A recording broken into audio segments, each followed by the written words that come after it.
जय हिंद दोस्तों। आज हम चलते हैं रसायन विज्ञान का बहुत ही इम्पोर्टेंट टॉपिक जो कि है तत्व। इसके बारे में जानना है आखिर ये तत्व जिसका इंग्लिश नेम है एलिमेंट, तत्व क्या है। तो उन तत्व के बारे में पहले बात करें तो जितना भी वस्तुएं, चाहे वो ठोस रूप में हो, द्रव हो या गैस हो, जितना भी रूप का वस्तुएं हम लोग देखते हैं वो क्या कहलाता है, तत्व। तो इस तरह से इसका परिभाषा लिखे हैं कि हमारे आसपास की प्रत्येक वस्तुएं तत्वों से बनी होती है। यानी इसका अर्थ यह हुआ कि हम लोग आसपास अगल बगल जितने भी वस्तुएं देखते हैं, चाहे वह जल हो, पानी हो या सोना हो, चांदी हो, नमक हो, कि कोई भी चीज़ का उदाहरण ले, बालू हो, ये सब क्या तत्वों से मिलकर बनता है। तो इसी तरह यहाँ पे लिखा है कि हमारे आसपास की प्रत्येक वस्तुएं तत्वों से बनी होती है जो ठोस, द्रव या गैस तीनों अवस्थाओं में पाए जाते हैं। जैसे ठोस का उदाहरण लेंगे तो ठोस का उदाहरण जैसे AU, AG। AU का मतलब हो गया सोना, यानी इसका सोना का यह सिंबल है, यह ठोस अवस्था में रहता है। AG चांदी, जैसे AG चांदी का सिंबल है तो चांदी, यह भी क्या है, ठोस अवस्था में। इसी तरह द्रव का भी उदाहरण ले सकते हैं, जैसे पारा। तो पारा का जो सिंबल होता है Hg, यह द्रव अवस्था में रहता है। ब्रोमीन, ब्रोमीन का सिंबल होता है Br, ब्रोमीन, तो यह भी द्रव अवस्था में रहता है। और इसके अलावा भी जल, ये सभी क्या है, द्रव अवस्था में है, तो इस सब भी क्या कहलाता है, तत्व। और वैसी अवस्था में भी एग्जांपल ले सकते हैं, जैसे कि H2O2, ये सब क्या हाइड्रोजन गैस है, ऑक्सीजन गैस है, CO2 कार्बन डाइऑक्साइड गैस है। इस तरह से तत्व तीनों अवस्थाओं में पाए जाते हैं, ठोस, द्रव, गैस तीनों अवस्थाओं में। तो चलते हैं, देखते हैं आगे क्या है। तत्व को यानी एक और तरफ से परिभाषित कर सकते हैं कि तत्व यह एक शुद्ध पदार्थ है। अब यह शुद्ध पदार्थ का मतलब यह हुआ कि जो तत्व या पदार्थ केवल एक ही प्रकार के परमाणुओं से बने होते हैं, तो वही कहलाता है शुद्ध पदार्थ, जो केवल एक ही प्रकार के परमाणुओं से मिलकर बने होते हैं, तथा जिसे किसी भौतिक या रासायनिक विधि द्वारा दो या दो से अधिक गुण वाले पदार्थों में विभाजित नहीं किया जा सकता है। इसका अर्थ हुआ कि जितना भी हम लोग तत्व है, तत्व के अलावा पदार्थ, ये सब क्या है, पदार्थ है, तत्व है। तो शुद्ध पदार्थ का मतलब ये हो गया कि उसको अन्य भौतिक या रासायनिक विधि द्वारा दो से अधिक गुण वाले पदार्थों में विभाजित नहीं किया जा सकता है, तो वही कहलाता है शुद्ध पदार्थ। अर्थात तत्व भी एक शुद्ध पदार्थ है। जैसे इसका एग्जांपल ले सकते हैं, जैसे एग्जांपल ले सकते हैं H2 क्या है, हाइड्रोजन, यह एक तत्व है। O2 यह भी क्या है, एक तत्व है। तो H2 हाइड्रोजन गैस है, O2 ऑक्सीजन गैस है। यदि H2 की बात करें तो यह एक तत्व है, तो इसका मतलब यह हुआ कि यह एक शुद्ध पदार्थ है। इसी तरह जैसे O2 एक तत्व है, तो यह भी क्या है, शुद्ध पदार्थ है। यानी शुद्ध पदार्थ का मतलब यदि ऑक्सीजन है, इसमें भले ही ऑक्सीजन का दो परमाणु है यानी O2, लेकिन ऑक्सीजन में एक ही परमाणु वाला गुण इसमें उपस्थित है, यानी यह एक ही प्रकार के परमाणुओं से मिलकर बना होता है। इसी तरह हाइड्रोजन एक गैस है, इसका अनुशुद्ध H2 होता है, इसमें भी एक ही प्रकार के परमाणुओं से मिलकर यह बना होता है। यदि हम H2 और O2 का रिएक्शन किसी यानी अर्थात दो तत्वों को मिलाकर, जैसे H2O2 दो तत्वों को मिलाकर इसको रिएक्शन करते हैं, तो यह बन जाता है H2O यानी जल। जल जो बना, तो इसका मतलब क्या हो गया, यह जल जो बना, जल यह एक यौगिक है, यह एक यौगिक है। जल को हम तत्व नहीं कर सकते हैं।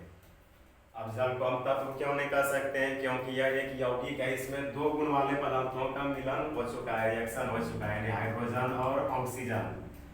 अतः हम हाइड्रोजन को तत्व कर सकते हैं, O2 यानी ऑक्सीजन को भी तत्व कर सकते हैं, क्योंकि इसमें हाइड्रोजन में एक ही गुण वाला पदार्थ उपस्थित है और इसमें भी एक ही प्रकार के परमाणु उपस्थित है, अतः इसको हम तत्व कर सकते हैं। और किसी भी दो तत्वों का यदि संयोग करेंगे तो उससे यौगिकों का जो निर्माण होगा तो वह क्या कहलाएगा, यौगिक। यानी वह इसमें हुआ क्या, यौगिक, इसमें दो गुण वाले पदार्थों का यानी दो पदार्थों के परमाणुओं का मिलन हो गया, अतः इसको हम कह सकते हैं यौगिक। तो इसी तरह से तत्वों के बारे में जानकारी दे दिया गया है, यानी इसमें यही समझना है कि हमारे आसपास का जितना प्रत्येक वस्तु क्या है, तत्वों से मिलकर बनता है, चाहे वह शुद्ध पदार्थ रहे या अशुद्ध पदार्थ रहे। तो इसी तरह चलते हैं आगे टॉपिक की ओर। तो तत्वों के बारे में जानकारी दे दिया गया है, आप इसका स्क्रीनशॉट भी ले सकते हैं। उदाहरण के तौर पर और भी इसका एग्जाम्पल समझाया जा सकता है तत्व के बारे में, यानी तत्व क्या है। जैसे कोई भी तत्व लेते हैं, जैसे ये आयरन है, मान लिया कि ये लोहा है, ये तो लोहा है, यानी ये लोहा है। तो भले ही इसका रंग और आकार जो है, सॉरी रंग नहीं, इसका आकार और रूप, यानी रूप आकार में इसका चेंजिंग किया जा सकता है, परंतु जो इसका गुण है उसको गुण को चेंज नहीं किया जा सकता है। जैसे कि ये लोहा है, भले ये लोहा, इसको कोई भी भौतिक या रासायनिक विधि द्वारा इसको अलग अलग टुकड़ों में बांध देंगे। जैसे लोहा, इसको 3 टुकड़ा करेंगे तो ये क्या है, ये भी लोहा ही कहलाएगा।